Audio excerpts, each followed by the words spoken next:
Hello everyone, and welcome to this reflection on the incredible journey of the GPU.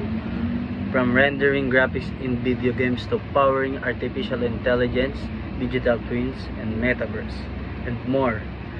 My name is Baron James Castro, and today I'll share my thoughts on where we've been, where we are now, and where we're going as future engineers and leaders in this evolving tech landscape. Let's start at the beginning. GPUs, or graphic processing units, were originally designed for one purpose: accelerating graphics rendering. In the 1990s and early 2000s, 3D graphics became more prominent in gaming and design, and CPUs couldn't handle all the geometry, lighting, and texturing in real time. That's where GPUs came in. Highly parallel processors optimized for handling massive numbers of graphical operations. Companies like NVIDIA and ATI innovated rapidly. Early GPUs focused strictly on graphics pipelines, vertex processing, pixel shading, fixed function units, and eventually programmable shaders. These developments made photorealistic graphics in video games and simulation possible. GPU evolution and converged with computing. But GPUs didn't stay just in the gaming world. A major turning point came when engineers realized these massively parallel architectures are perfect for more than just graphics. That's how GPGPU, general purpose GPU computing, was born. NVIDIA introduced CUDA in the mid-20s, in the mid-2000s, opening in GPU programmability for scientists, researchers, and developers. Suddenly, the same hardware used to render your favorite video games could accelerate complex computations, simulations, physics, deep learning, molecular modeling, cryptography, you name it. Thanks to that shift, GPUs evolved into high performance compute engines, not just graphical chips but the workhorses of modern parallel computing. Fast forward to today. GPUs are the backbone of modern AI. Training deep neural networks requires enormous computations, huge matrices, lots of data, and many parallel operations. GPUs with thousands of cores excel at the operations, drastically speeding up training and inference. Think of AI models like GPT, computer vision systems, reinforcement learning agents. They all rely on GPU accelerations. Without high-performance GPUs, the progress in AI over the last decade would have been much slower. Moreover, data centers and cloud providers now offer GPU instances like NVIDIA's A100 and H100, etc., democratizing access to this power. Researchers no longer need to build their own supercomputers. They can rent GPU time in the cloud. So where is GPU development headed?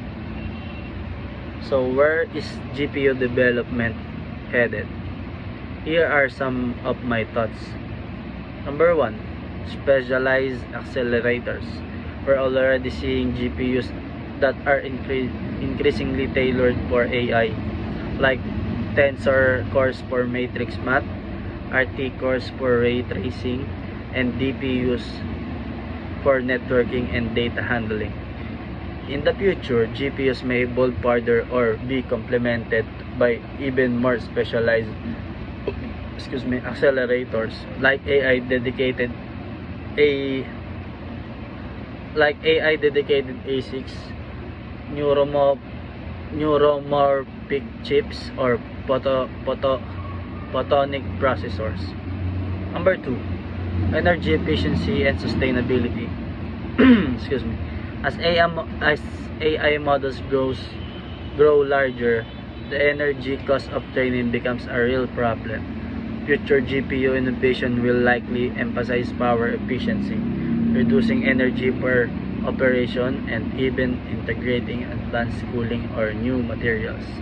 Number 3, heterogeneous computing. Rather than relying solely on one giant GPU, we'll likely see a more fragmented model, CPU plus GPU plus other accelerators like for AI, physics simulation, all working together in a tight, efficient ecosystem. Number 4, edge and on-device AI. With the growth of IoT, autonomous vehicle, AR/VR, and robotics, will need powerful GPUs on devices, not just in the cloud. These edge GPUs will be optimized for real-time inference, low latency, and low power. Another major frontier, digital twins and the metaverse. Digital twins, these are virtual replicas of physical systems. Cities, factories, cars, even human organs. They simulate behavior, performance, and changes over time. GPUs are critical here for real-time rendering and simulation. Replicating physical phenomena at scale is compute intensive, and GPUs can handle it. Metaverse. Imagine a fully immersive, persistent 3D world shared by millions of users, built on complex digital infrastructure, physics, AI agents, real-time graphics, and social interactions. Building and sustaining parts of the metaverse requires massive GPU resources for rendering physics, real-time AI, and PCs, virtual economies, and cross-device experience. Together, digital twins and metaverse could redefine how we design cities, factories, healthcare system, and even social spaces. And GPUs will be at the heart of the transformation. So, let's talk about autonomous vehicles. Self-driving cars use a combination of sensors, LiDAR, radar cameras, AR perception models, and real-time decision making. To process this data, train models, and deploy inference on the car, GPUs play a crucial role. Beyond vehicles, consider robots, drones, and smart infrastructure.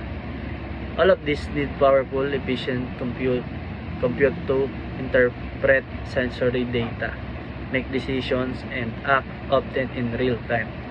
Without high performance GPU compute, the vision of a truly autonomous world will be much harder to realize.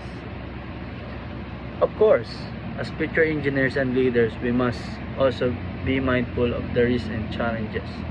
Number 1, energy consumption and environmental impact. Massive GPU farms consume huge amount of electricity. If we're not careful, the environmental costs could be high.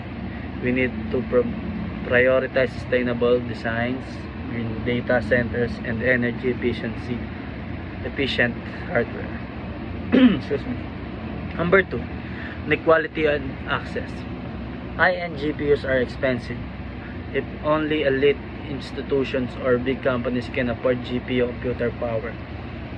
compute powers, we risk deepening inequality in who can build and benefit from AI, digital twins, and the metaverse. Number 3, ethics and control. As AI becomes more powerful, Ethical questions become more urgent, like who controls the metaverse? How are digital twins used? How do we avoid surveillance dystopias? Engineers must lead responsibly. Then last, security and privacy. With digital twins and metaverse comes massive data personnel, corporate, city level. Ensuring data security and protecting users' privacy is critical. So, what's my vision as a future engineer and leader? I believe GPUs will continue to democratize them with cloud computing, serverless GPU and cheaper hardware. More people, from students to small startups, will get access to the power they need to innovate. I think we will build digital twins for almost everything. Cities, factories, supply chains, even human organs. These twins will help us simulate and optimize before building, saving resources, reducing risk, and driving sustainability. The metaverse won't just be a gaming playground.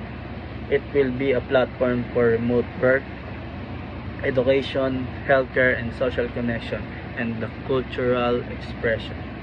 And in this future, AI and GPUs will not just serve large tech companies. They will be tools for positive change, climate modeling, personalized medicine, disaster response, and more. If you're a student, an aspiring engineer, or someone who wants to make an impact, here's my call to you. Number 1, learn deeply. Dive into parallel computing, GPU programming, like CUDA and OpenCL, data science, and the system design. Number 2, think ethically. Don't just build powerful system, build responsibly. Consider the social, environmental, and economic impact of your work. Collaborate. The future of GPUs, AI, and the metaverse isn't built by individuals alone. Work with others across disciplines, across borders. Be visionary. Ask big questions. How can we use this tech to improve lives, solve climate change, or make education accessible? Don't just follow trends, shape them. So, thank you for watching this reflection. The GPU is no longer just a graphics chip. It's the engine powering a new era of computing. And as a future engineers, we have the chance and the responsibility to steer that engine toward a better, more inclusive future. If you enjoyed this video, please like and share your thoughts below. What part of GPU driven future excites you the most? Let's keep the conversation going. See you next one.